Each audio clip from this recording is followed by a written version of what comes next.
So very good afternoon to all of you. मैं विक्रम, आपका accountancy teacher. जैसा कि आपको पता है, हमने chapter 1 from DK Goyal sir की बुक से स्टार्ट कर रखा था और चैप्टर 1 के हमने लर्निंग ऑब्जेक्टिव्स, लर्निंग आउटकम्स के बारे में देखा था पहली क्लास में और कुछ टॉपिक्स भी डिस्कस किए थे। तो उन्हीं पर आगे बढ़ते हुए देखते हैं हमने क्या क्या डिस्कस कर लिया और आज हम क्या क्या डिस्कस करेंगे। हमने सबसे पहले अपनी क्लास में डिस्कस किया था नीड ऑफ अकाउंटिंग, कि आपको अकाउंटिंग की रिक्वायरमेंट क्यों रहती है। Why do you require the accounting, accounting की आपको जरूरत क्यों होती है, ये आपने सबसे पहली क्लास में पढ़ा था।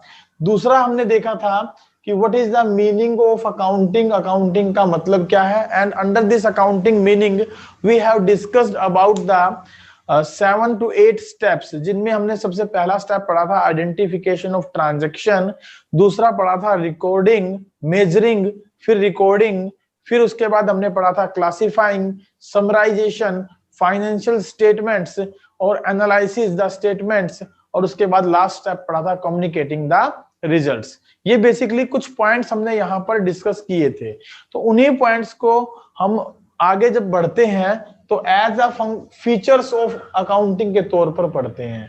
फीचर्स ऑफ अकाउंटिंग, तो जो अकाउंटिंग की फीचर्स हैं, ऑलमोस्ट जो भी हमारा अकाउंटिंग के मीनिंग में हमने 8 पॉइंट डिस्कस किए थे, वो सारे के सारे पॉइंट एज इट इज इसकी फीचर्स में भी हमने डिस्कस किए थे। और जैसा कि लास्ट क्लास में हमने देखा था कि ऑब्जेक्टिव ऑफ अकाउंटिंग क्या क्या होते हैं एंड फंक्शन ऑफ अकाउंटिंग क्या क्या होते हैं, इनके बारे में आज हमें पढ़ना था। Book keeping, accounting and accountancy. तो आज का टॉपिक हम अपना इतना ही रखेंगे, इसमें कि हम लोग एक बार objectives, functions and book keeping, accounting and accountancy के बारे में बेसिकली स्टडी करने वाले हैं। तो एक बार जो मैंने कल लास्ट क्लास में डिस्कस किया था फीचर्स ऑफ अकाउंटिंग के बाद के टॉपिक को, ये दो टॉपिक हमने पढ़े थे। एक तो हमने पढ़ी थी अकाउंटिंग साइकिल, कि अकाउंटिंग साइकिल क्या होती है, अकाउंटिंग साइकिल क्या होती है, ये हमने पढ़ी थी। दूसरा हमने पढ़ा था ऑब्जेक्टिव ऑफ अकाउंटिंग, दूसरा हमने पढ़ा था ऑब्जेक्टिव ऑफ अकाउंटिंग क्या होते हैं, इनके बारे में डिस्कशन किया था। तो ये आप जैसे कि देख पा रहे हैं, जो बेसिकली हमारे अकाउंटिंग में तीन जो मीनिंग हम पढ़ते हैं, तीन पॉइंट, जो तीन इंपॉर्टेंट पॉइंट हम पढ़ते हैं regarding to recording, classifying and summarization. Recording, classifying and summarization, that तीनों पॉइंट मिलकर अकाउंटिंग साइकिल को क्रिएट करते हैं। तीनों पॉइंट मिलकर क्या करते हैं, अकाउंटिंग साइकिल को क्रिएट करते हैं। अकाउंटिंग साइकिल में जो पहला पॉइंट हमने रखा है that is your transaction. Transaction क्या होती है, तो ट्रांजैक्शन का मतलब होता है दैट पार्टिकुलर इवेंट या कोई भी ऐसा लेन देन जो इकोनॉमिकल हो, जो इकोनॉमिक हो, इन द नेचर क्या हो, इकोनॉमिक हो, फाइनेंशियल कैरेक्टर का हो, उसे आप ट्रांजैक्शन बोलते हैं। हम ऐसा क्यों कहते हैं कि वो इकोनॉमिक हो, वो फाइनेंशियल कैरेक्टर का हो, because under the accounting we can record only those transactions which can be measured in the terms of money only. इसलिए ट्रांजैक्शंस को हम यहाँ क्या करते हैं, आइडेंटिफाइड करते हैं। और उनमें दो प्रकार की ट्रांजैक्शन बेसिकली आपको देखने को मिल सकती है, एक जो कि फाइनेंशियल कैरेक्टर की होंगी, दूसरी जो कि नॉन फाइनेंशियल कैरेक्टर की होंगी। तो यहां पर हम बेसिकली किसके बारे में बात करते हैं, फाइनेंशियल कैरेक्टर की ट्रांजैक्शंस के बारे में बात करते हैं। ओके, ये तो हुई बात ट्रांजैक्शन की। दूसरा पॉइंट हम इसमें क्या करते हैं, जैसे ट्रांजैक्शंस हम निकालते हैं, we will recorded those transaction into a particular book and that book is to be known as journal. उसे हम जर्नल बुक के नाम से जानते हैं। क्या कहलाती है वो बुक, हमारी जर्नल बुक के नाम से जानी जाती है। तो इसको डे बुक भी बोल देते हैं, जिसमें रूटीन बेसिस पर जो भी ट्रांजैक्शंस होती हैं, उन ट्रांजैक्शंस को आप डेली बेसिस पर क्या करते हैं, रिकॉर्ड करके चलते हैं। इसलिए इसको जर्नल बुक या डे बुक के नाम से जाना जाता है। उसके बाद हम क्या करते हैं, जर्नल में तो हम पार्टिकुलरली जो काम करते हैं उसको बोलते हैं रिकॉर्डिंग। उसे क्या बोलते हैं, रिकॉर्डिंग बोलते हैं। जर्नल में क्या की जाती है, रिकॉर्डिंग की जाती है। और उसके बाद हम बात करते हैं लेजर के बारे में। जब जर्नल से लेजर प्रिपेयर किए जाते हैं तो that is to be known as classifying. उसे आप किस नाम से बुलाते हैं, क्लासिफाइंग के नाम से बुलाते हैं। That is to be known as classifying process.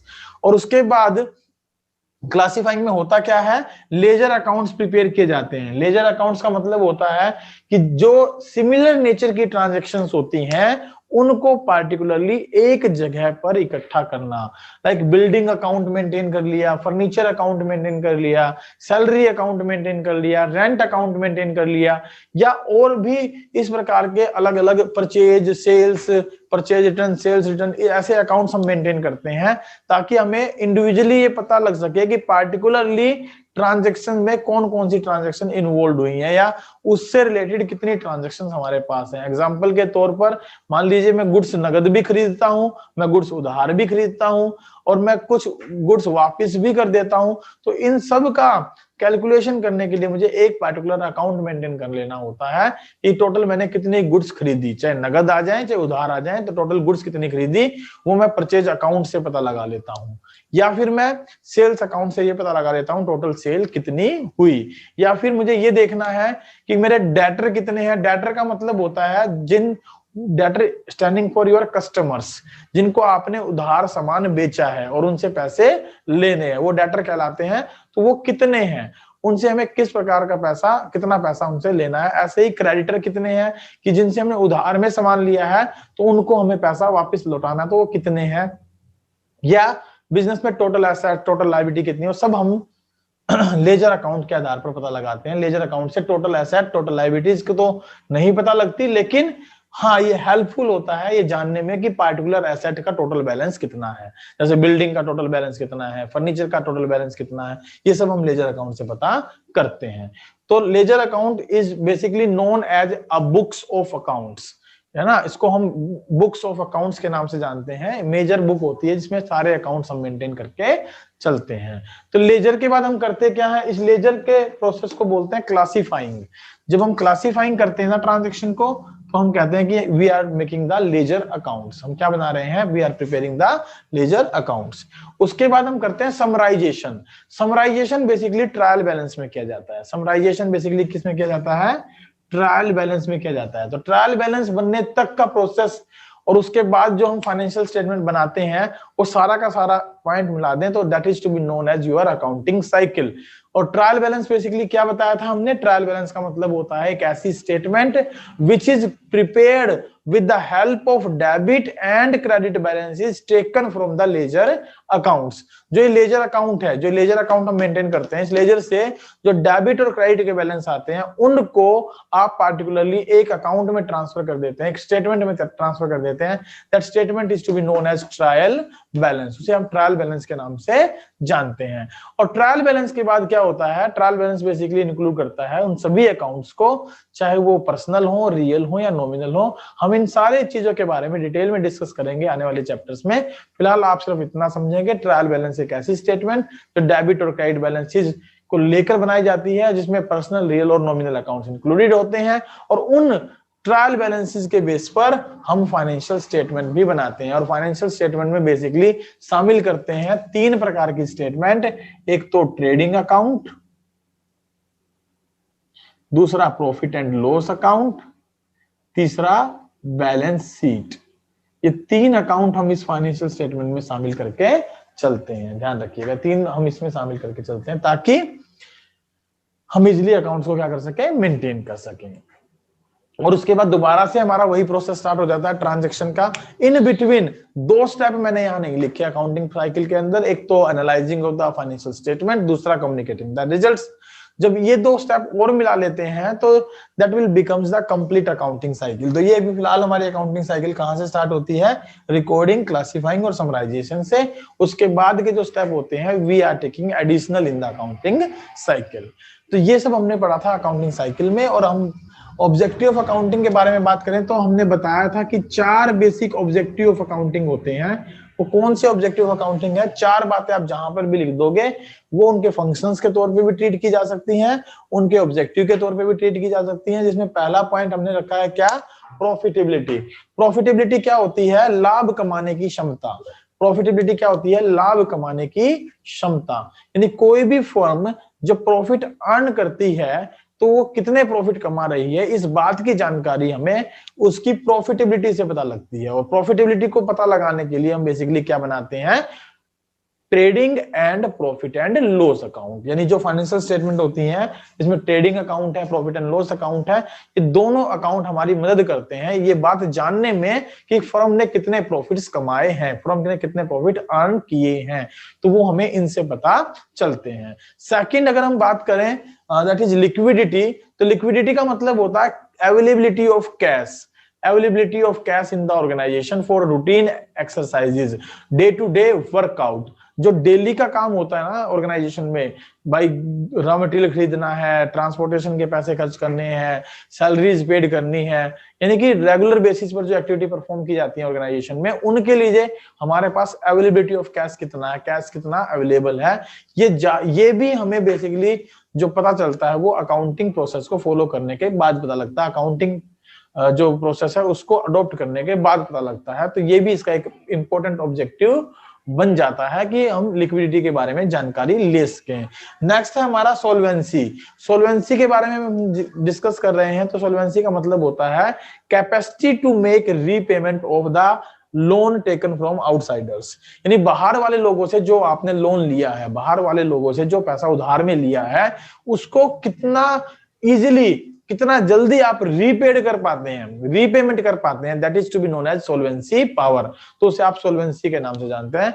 It means that whether you are solvent or insolvent. If you are insolvent, it means you are not capable to make the payment of your outsider debts on the time. If you are able to make the payment of your debts on the time, that means you are capable or you are solvent. तो solvency ratio निकालकर हम इन सोल्वेंसी capacity के बारे में जान सकते हैं। सोल्वेंसी ratios में बेसिकली हम शामिल करते हैं डेट इक्विटी रेशियो, है ना, total asset to debt ratio या प्रोप्राइटरी रेशियो। ये सारे रेशियोज हम 12th क्लास में जब जाएंगे तो वहां पर डिटेल में डिस्कस करेंगे। फिलहाल आप इतना समझें कि इनके लिए सोल्वेंसी रेशियो निकाले जाते हैं, प्रॉफिटेबिलिटी के लिए प्रॉफिटेबिलिटी रेशियो निकाले जाते हैं, लिक्विडिटी के लिए लिक्विडिटी रेशियो निकाले जाते हैं, और फाइनेंशियल पोजीशन को जानने के लिए हम लोग बेसिकली अपने इन्हीं रेशियो के आधार पर फाइनेंशियल पोजीशन को भी आइडेंटिफाइड कर लेते हैं।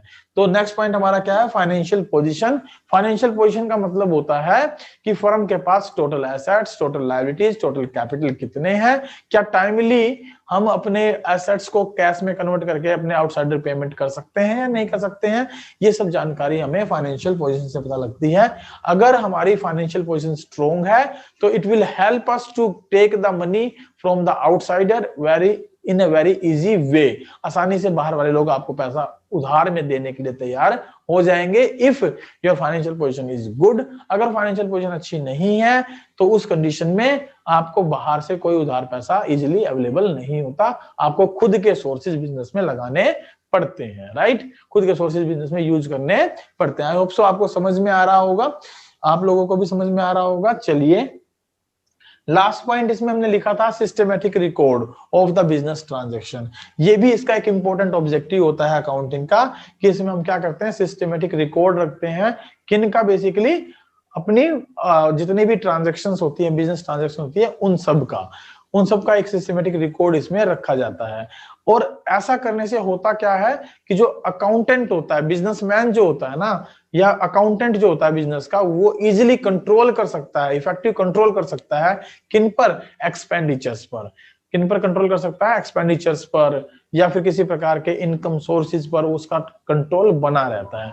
सो दिस इज ये जो सारा पॉइंट था ये हमने डिस्कस क्या किया है, अकाउंटिंग साइकिल क्या होती है, ऑब्जेक्टिव ऑफ अकाउंटिंग क्या होते हैं। आइए आगे चलते हैं, we will discuss about the functions of accounting. तो फंक्शंस ऑफ अकाउंटिंग के लिए एक बार इसका स्क्रीनशॉट आप ले लें ताकि मैं इसको रब कर सकूं और उसके बाद अपना नेक्स्ट पॉइंट के बारे में डिस्कशन करेंगे।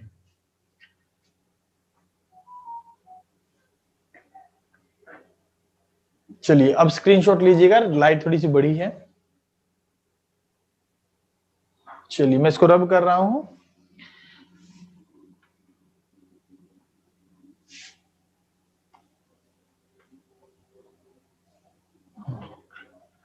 नेक्स्ट पॉइंट है हमारा functions of accounting.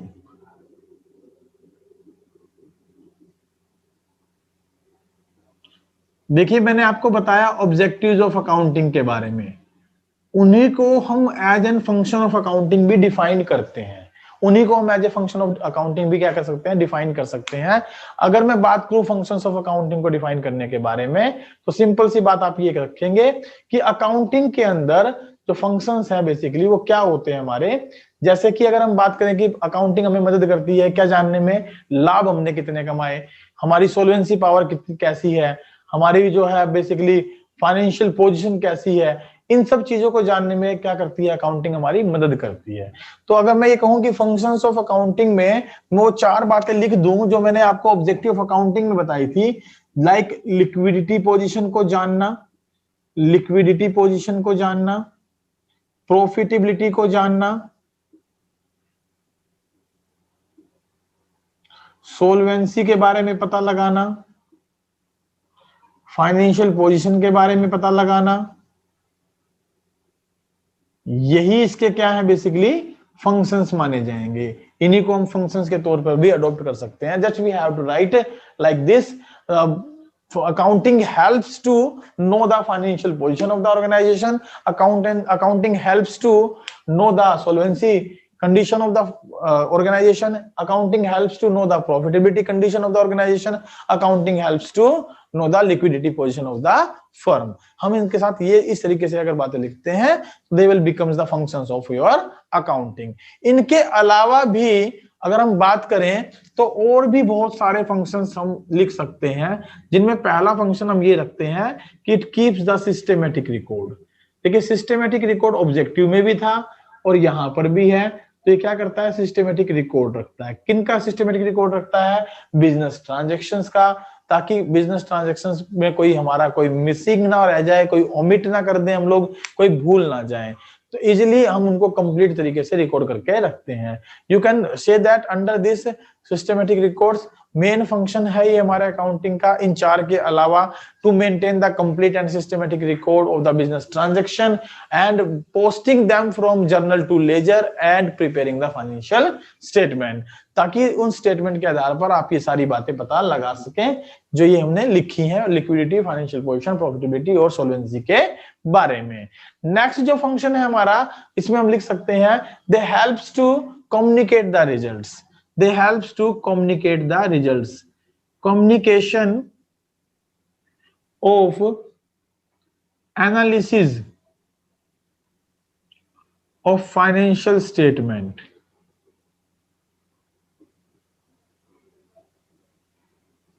and their results। यानी कि जो अकाउंटिंग है वो मदद करती है, किस चीज में मदद करती है, कि जो हमने फाइनेंशियल स्टेटमेंट बनाई है उनको हम प्रॉपर्ली एनालाइज कर सकें और उनसे जो रिजल्ट्स निकले, फाइनेंशियल स्टेटमेंट को एनालाइज करने से जो रिजल्ट्स निकले उन रिजल्ट्स को कम्युनिकेट कर सकें। कम्युनिकेशन किसको करते हैं, basically communication we are doing to the users, और हमारे यहाँ बेसिकली 2 प्रकार के यूजर्स पाए जाते हैं, मैंने आपको बताया था, इंटरनल एंड एक्सटर्नल यूजर्स। तो नेक्स्ट इसमें अगर हम और बात करें तो ये भी एक इसका अकाउंटिंग का फंक्शन माना जाता है कि it helps to protect the assets of the organisation, it helps to protect the assets,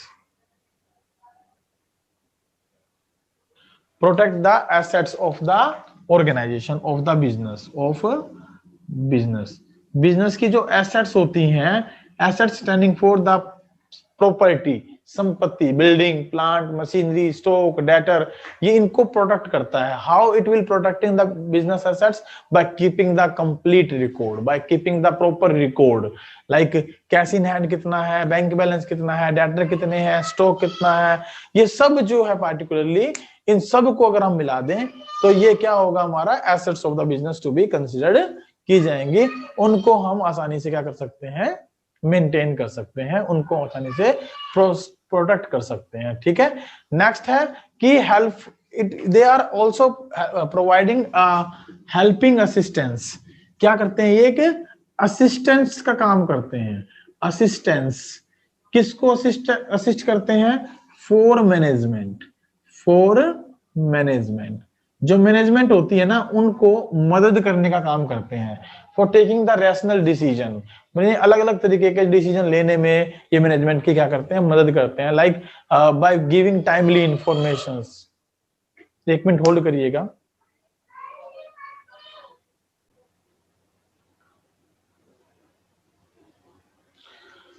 हम लोग बात कर रहे थे किसके बारे में, असिस्टेंस फॉर मैनेजमेंट के बारे में। देखिए असिस्टेंस फॉर मैनेजमेंट का मतलब क्या होता है कि जो मैनेजमेंट होती है ना उसको एक प्रकार से हेल्पिंग टूल के तौर पे काम करता है अकाउंटिंग।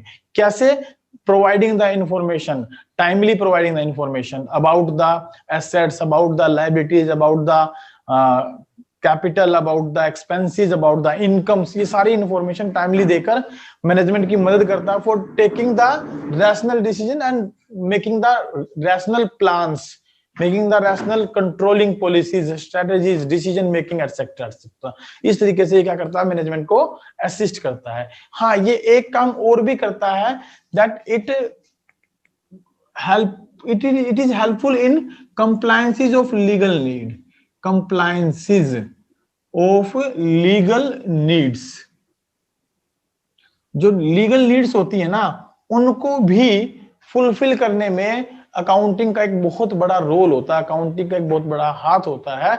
इसका ये एक बड़ा एक फंक्शन माना गया है कि जैसे इनकम टैक्स कितना है, गुड्स एंड सर्विस टैक्स कितना है बिजनेस का, इन सब चीजों की जानकारी हमें अकाउंटिंग के बेस पे ही पता लगती है। अगर आप अकाउंटिंग नहीं करते हैं तो you can not know about these things, आप इनके बारे में जानकारी नहीं ले पाएंगे। और ये सारी चीजें हमें जो फाइनेंशियल स्टेटमेंट बनाई जाती है उनके आधार पर ही हम जो है ना कैलकुलेट करते हैं और आगे पास ऑन करते हैं। सो इट इज रिक्वायर्ड कि हमें अकाउंटिंग करनी चाहिए और अकाउंटिंग के इस फंक्शन को हम इग्नोर नहीं कर सकते।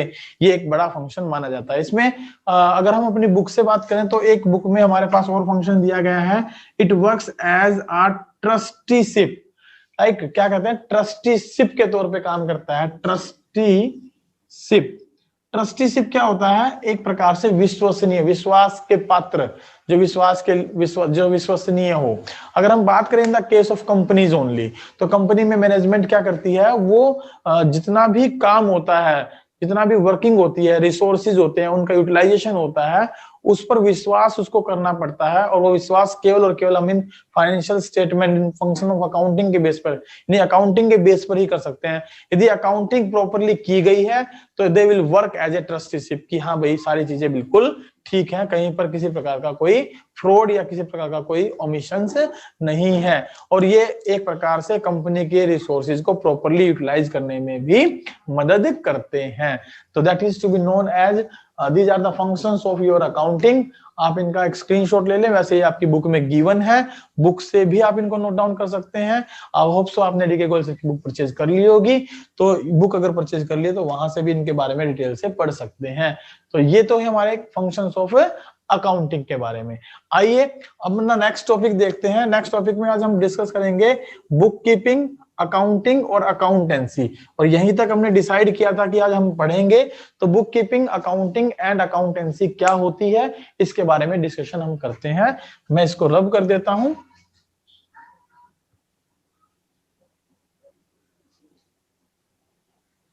चलिए देखिए, इन तीनों को समझने के लिए ये एक डायग्राम समझ लीजिए आप।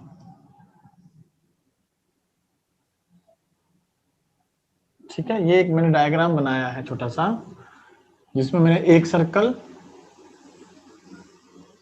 दूसरा सर्कल और तीसरा सर्कल, ये तीन सर्कल रखे हैं।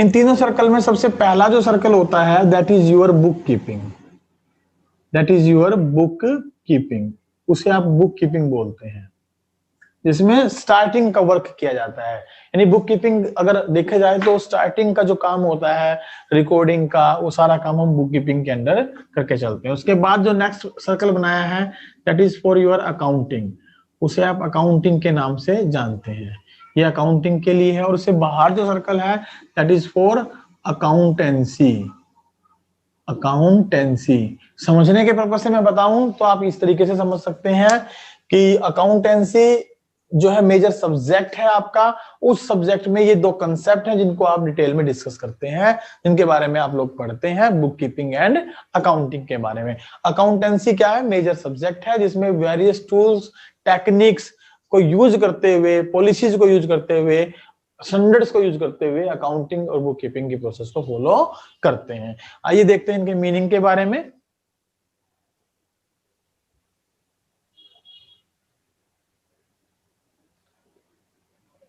सबसे पहले हम लोग बात करेंगे बुक कीपिंग के बारे में, राइट। बुक कीपिंग क्या होती है? बेसिकली तीनों वर्ड ऐसे लगते हैं कई बार एक दूसरे के साथ सिनोनियम्स टाइप में, लेकिन एक्चुअल में ये सिनोनियम्स नहीं है, इनका सेम मीनिंग नहीं होता। However there is a fundamental difference among this book keeping, accounting and accountancy. कई बार लगता है कि बुक कीपिंग, अकाउंटिंग और अकाउंटेंसी सेम वर्ड है, लेकिन ऐसा नहीं है। क्यों नहीं है? क्योंकि बुक कीपिंग जो है ना वो स्मॉलर स्केल पर वर्कआउट करता है, अकाउंटिंग लार्जर स्केल पर, और अकाउंटेंसी इन सब को कंट्रोल करते हुए चलता है, तो ये लार्जर स्केल पर वर्कआउट करता है। तो सबसे पहले अगर हम बात करें बुक कीपिंग की, तो it is only the art of recording business dealings in A set of books. इसमें हम क्या करते हैं? रिकॉर्डिंग का काम करते हैं। इसमें हम क्या करते हैं? रिकॉर्डिंग का काम करते हैं। बेसिकली रिकॉर्डिंग जो की जाती है वो हमारी सारी किसमें की जाती है? बुक कीपिंग में की जाती है। या फिर आप कह सकते हैं book keeping is basically science और आर्ट ऑफ रिकॉर्डिंग होती है, जिसमें करेक्टली सारी ट्रांजेक्शन जर्नल बुक में क्या हो जाए? रिकॉर्ड हो जाए, कोई भी ट्रांजेक्शन हम भूले ना, और पार्टिकुलरली जो रिजल्ट है उनका, ट्रांसफर ऑफ मनी और मनीज वर्थ, वो वैल्यूएबल हो, उसके बारे में आप जान पाए, उनके बारे में आपके जो है ना एक स्टिक, एक प्रॉपर आइडिया लगा पाए, डायमेंशंस लगा पाए उसके बारे में, राइट। या फिर बुक कीपिंग को हम ये सिंपली कहेंगे it is an art of recording the transaction और maintaining the books of account on the behalf of the monetary aspect of the transactions, financial transaction, that is to be known as book keeping. Book keeping के बाद यदि हम दूसरा point देखें तो accounting है हमारे पास। अकाउंटिंग बेसिकली क्या है? जैसे कि हमें पता है it is a kind of process. Accounting it is a kind of process book keeping से थोड़े हायर लेवल पर आ जाती है, और इस प्रकार की जॉब को परफॉर्म करने के लिए कुछ एनालिटिकल स्किल्स की रिक्वायरमेंट पड़ती है आपको। बुक कीपिंग को परफॉर्म करने के लिए किसी प्रकार की एनालिटिकल स्किल की जरूरत नहीं होती, लेकिन अकाउंटिंग फंक्शन को परफॉर्म करने के लिए डेफिनेटली आपको क्या चाहिए होती है? स्पेशल स्किल्स चाहिए होती हैं। तो इसलिए इसको हम क्या बोलते हैं कि ये after whenever the bookkeeping is ends the accounting process will start। वहां पर हमारी अकाउंटिंग प्रोसेस क्या हो जाती है? स्टार्ट हो जाती है। जब हम ये कहते हैं कि अकाउंटिंग क्या है, तो अकाउंटिंग को आप सिंपली डिफाइन करते हैं it is a process which starts after the bookkeeping and it basically including summarization of the transactions in the form of profit and loss account and balance sheet। जो accounting है वो क्या है? it starts after the bookkeeping ends and recording के बाद जो हमारा next point होता है, रिकॉर्डिंग के बाद जो पॉइंट होता है that is basically summarisation. Recording and classification तो हम इसी में करते हैं। रिकॉर्डिंग क्लासिफिकेशन हम इसी में करते हैं, और समराइजेशन का जो काम होता है वो फिर हम अकाउंटिंग प्रोसेस में ले चलते हैं। समराइजेशन इसका मतलब है दोनों के बिना अकाउंटिंग प्रोसेस इनकम्प्लीट है। दोनों के बिना क्या है? अकाउंटिंग प्रोसेस इनकम्प्लीट है। अकाउंटिंग का मेजर काम क्या है? अकाउंटिंग का मेजर काम है summarising the classified transaction in the form of profit and loss account. और बेसिकली इसमें हम एनालिसिस भी करते हैं और इंटरप्रिटेशन ऑफ द रिजल्ट्स भी करते हैं, कम्युनिकेटिंग ऑफ द रिजल्ट्स भी करते हैं to the different kind of users. तो इसके जो लास्ट के हमने पॉइंट पढ़े थे कौन कौन से बोला? पहला पॉइंट है आइडेंटिफिकेशन ऑफ ट्रांजैक्शन, दूसरा है रिकॉर्डिंग, तीसरा है क्लासिफिकेशन। तो तीन पॉइंट तो आते हैं आपके बुक कीपिंग में, और उसके बाद के पॉइंट हमारे आते हैं अकाउंटिंग प्रोसेस में। अकाउंटिंग के अंदर उनको हम शामिल करके चलते हैं। सो अकाउंटेंट को जरूरी है कि बुक कीपिंग की नॉलेज हो, अकाउंटिंग की नॉलेज हो। एक आम आदमी जिसको थोड़ी सी नॉलेज है तो वो बुक कीपिंग का काम आसानी से कर सकता है, लेकिन अकाउंटिंग वर्क को करने के लिए उसको डिटेल में स्टडी करना जरूरी है, डिटेल में उसको जानकारी होना जरूरी है, तब जाकर वो बेसिकली क्या करता है? अकाउंटिंग वर्क को परफॉर्म कर पाता है। और ऑन द अदर हैंड यदि हम अकाउंटेंसी के बारे में बात करें तो basically it refers to systematic knowledge of accounting concerned with the principles and techniques which are applied in accounting process. Basically accountancy is a subject matter in which we have different kind of tools, different kind of policies, principles, techniques on behalf of which we are doing the accounting process. इसके आधार पर हम क्या करते हैं? Accounting process को follow करते हैं। So it tells us how to prepare the books of accounts. Basically accountancy में क्या बताता है कि कैसे बुक्स ऑफ अकाउंट मेंटेन की जाएंगी, कैसे उनको समराइज किया जाएगा, कैसे उनसे डिफरेंट इंफॉर्मेशन निकाली जाएंगी, कैसे वो डिफरेंट यूजर्स को कम्युनिकेट की जाएंगी। Hope so these meaning of all the three item you have very much clear. इनको आप समझ सकते हैं कि ये फादर है, ये एक प्रकार से फादर है, ये मदर है, और ये सन है। ये थोड़ा सा गलत कॉम्बिनेशन हो गया, इस कॉम्बिनेशन को ठीक करो। ये ग्रैंड फादर है, ये क्या है, ग्रैंड फादर है, ये फादर है, और ये सन है। ये ठीक है कॉम्बिनेशन। देखिए बुक कीपिंग एक सन का काम कर रहा है यहाँ पर। अकाउंटिंग, क्योंकि सन फादर से ही आता है तो फादर में सन इंक्लूडेड है, और ग्रैंडफादर में फादर और सन दोनों ही इंक्लूडेड होंगे।